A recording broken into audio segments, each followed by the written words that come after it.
जय मसीह की। परमेश्वर के अति पवित्र नाम को सारा आदर मिले। आप सभी को वचन की सेवा में हम स्वागत करते हैं। भजन संहिता 96 का 13वां वाक्य कहता है, ये यहोवा के सामने हो क्योंकि वो आने वाला है। वे पृथ्वी का न्याय करने को आने वाला है। वे धर्म से जगत का और सच्चाई से देश देश के लोगों का न्याय करेगा। इस अनुग्रहित वचन से परमेश्वर धर्म से न्याय करने वाला, इस विषय पर आज हम मनन करेंगे। प्रियजनों, इस धरती में जब धर्म, न्याय और विश्वास योग्यता नहीं है तो कई बार हम भला करते हैं लेकिन औरों के बुरे कामों का फल हमें भोगना पड़ता है। परमेश्वर के पवित्र शास्त्र में कई धर्मी लोगों के बारे में पढ़ते हैं जिनको औरों के अधर्म का फल भोगना पड़ा था। प्रियो, जब आपको और लोगों के अधर्म का फल भोगना पड़े तो आप यूसुफ के जीवन को याद रखिए।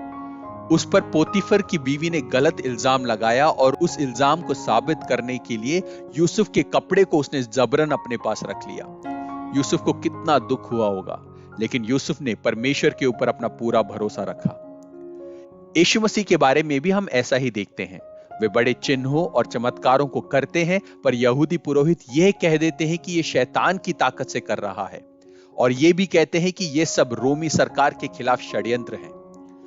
प्रियजनों, अगर आपके साथ भी ऐसा ही हुआ है तो अपनी व्यथा को परमेश्वर के हाथों में सौंप दीजिए। अगर आप औरों के अधर्म का फल भोग रहे हैं तो परमेश्वर के हाथों में समर्पित कीजिए। समय आएगा जब परमेश्वर धर्म के साथ न्याय करेगा। वचन हमें यही सिखाता है कि सही समय पर परमेश्वर गलत दोष लगाने वालों को सजा और निर्दोष को उसका प्रतिफल देगा। आइए एक व्यक्ति से मैं आपका परिचय कराता हूं। 14वीं शताब्दी में जर्मनी में रहे प्रभु भक्त थे हेनरी सूसो। उन्होंने अविवाहित रहकर परमेश्वर के लिए रात दिन कठिन परिश्रम करने के लिए अपने जीवन को समर्पित कर दिया।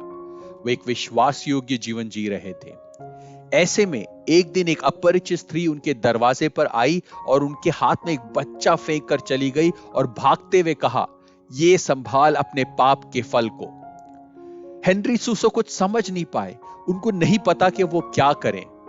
वो शिशु को लेकर अपने प्रार्थना के कमरे में चले गए और प्रार्थना करके कहा, हे प्रभु, मुझे क्या करना चाहिए मैं नहीं जानता। तू जानता है कि मैं निष्कलंक हूं, अब आप ही सिखाइए। तब प्रभु ने उससे कहा, जैसा मैंने करा वैसा तुझे भी करना है। औरों के पाप का कष्ट मैंने भोगा है, तुझे भी भोगना है।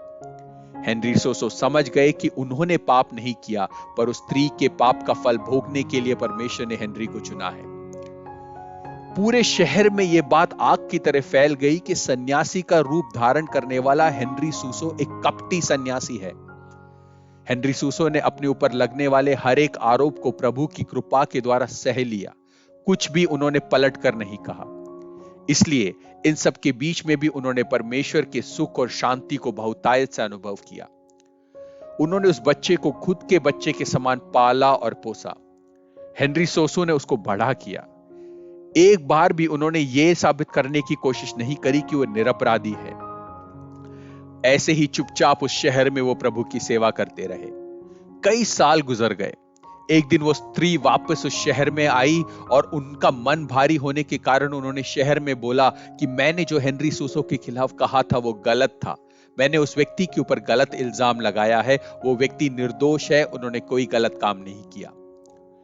कई लोगों ने हेनरी सूसो का पिछले सालों में मजाक बनाया था, लेकिन अब वो सब चुप हो गए। हेनरी सूसो की निष्कलंकता साबित हो गई। प्रियजनों, यूसुफ के जीवन के द्वारा और हेनरी सूसो के जीवन के द्वारा वो कौन सा स्वभाव है जिसे हमें स्वीकारना है? यही कि हमारे जीवन में औरों के पाप का क्लेश या अधर्म आ जाए तो हमारी धार्मिकता नष्ट ना होने पाए, वरन परमेश्वर पे अपना भरोसा रखे, क्योंकि सही समय पर हमारा परमेश्वर उन सभी बातों का न्याय करेगा जिसमें हमको अधर्म का सामना करना पड़ा था। याद रखें, हमारा परमेश्वर न्याय प्रिय, धर्मी और विश्वास योग्य है। प्रभु आपको इन सब वचनों से सामर्थ्य देने पाए। आपका दिन आशीषमयी हो। जय मसीह की।